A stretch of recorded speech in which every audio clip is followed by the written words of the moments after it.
Peace I leave with you. My peace I give you. I do not give to you as the world gives. Do not let your hearts be troubled, and do not be afraid.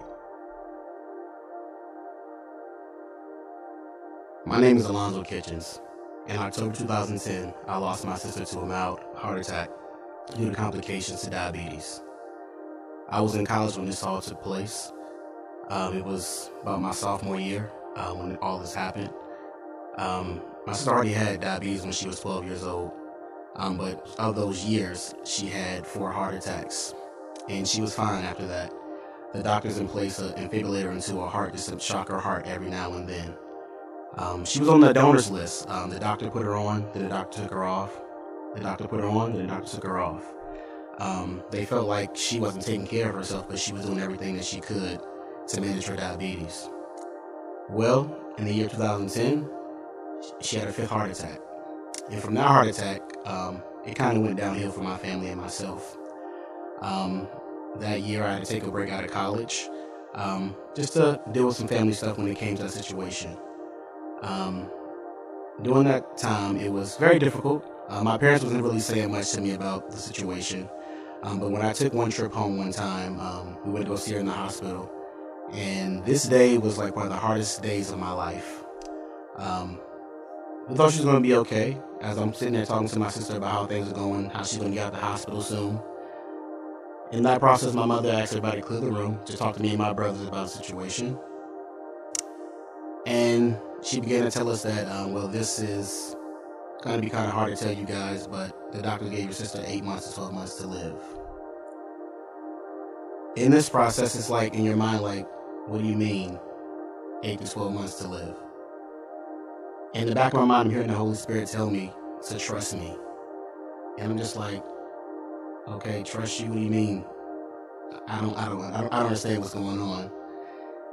And during this, my sister was telling her story about, well, the doctors give her 8 months, 12 months to live. And basically she's on her dying bed telling us to make sure you be successful, take care of your parents, and I'll be good. So as me and my brothers, we were just sitting there talking and listening, and tears rolling down our eyes. We're just saying, no, this can't be happening. No, we don't want to hear anything like this. So I go into prayer mode right away during this process. And I'm praying to God, like, okay, God, I've seen you work miracles before. I know you can do it for her as well. You've done it plenty of times. But this time, this heart attack that she had for the last time was really going to be her last time with us. So the next day I go back to school, to go back to Lynchburg where I was in college. And weeks go by. My parents are telling me, well, she may be okay. She may come out of this. And I'm believing God for that. I had some people telling me, Alonzo, prepare your heart if she does live or if she doesn't live.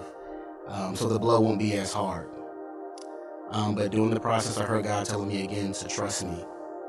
And I'm just like, God, why do you keep telling me to trust you? Like, I do trust you. Sometimes we get caught up in the same aspect of, okay, God, we trust you, but do you trust me until death?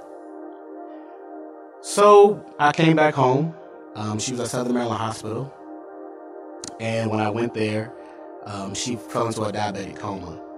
So she couldn't even communicate anything to us. It was like she was in a deep sleep the entire time in ICU. And of course, the family's coming in, and we're still believing God that she's going to be okay. She's going to be all right. But it doesn't work out in our favor in that way.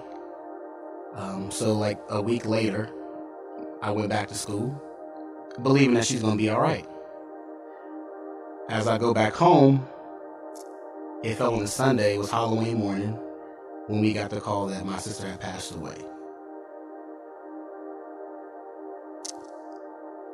One of the hardest days I've ever experienced in my life. But during that process, I fell into a praise with God. Like, she's no longer suffering anymore. She's in a better place with you. And she never even really belonged to us in the first place.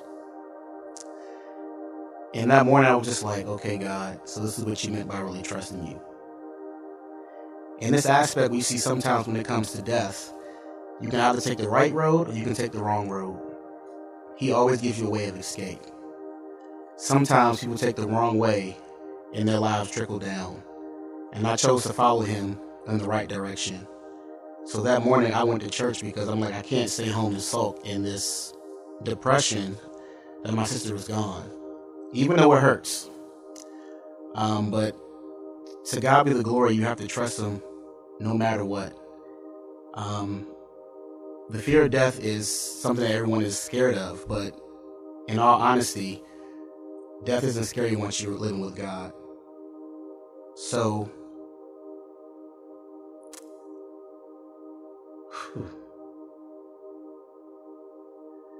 you got to stay strong through the process and believe that God's going to bring you out regardless.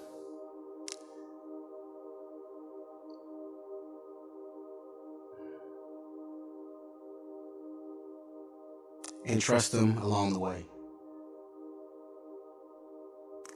My name is Alonzo Kitchens, and I have no reason to fear.